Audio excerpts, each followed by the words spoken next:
Alors, je m'appelle Stéphanie Pitot. J'avais un travail, autrefois, j'étais enseignante, mais vu que mon travail, d'avant plus les gîtes, c'était beaucoup, j'ai décidé d'arrêter l'enseignement et pour me consacrer seulement aux gîtes. Voilà, donc je m'appelle Jean-Charles Pitot. Avant j'étais agriculteur et maintenant je restaure et aménage les gîtes et je les entretiens.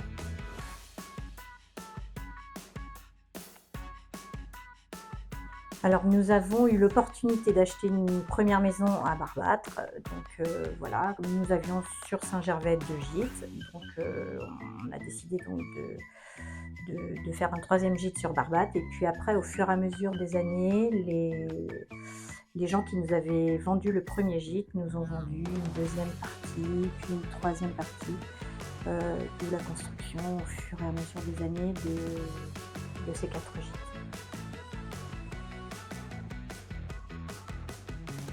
Mes parents sur Saint-Gervais avaient ouvert des chambres d'hôtes en 1984 ou 5 si je m'abuse.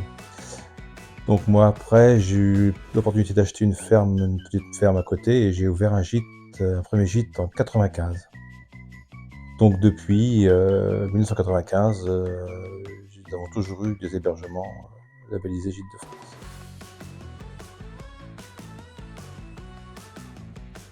Alors déjà la marque Gîtes de France nous apporte une visibilité. Ça c'est très clair. Il y a beaucoup de gens qui connaissent le label Gîtes de France. La marque, ouais. Donc il y a beaucoup de gens. Et puis après, il y a beaucoup de gens qui, par tradition familiale, ne partent qu'avec Gîtes de France.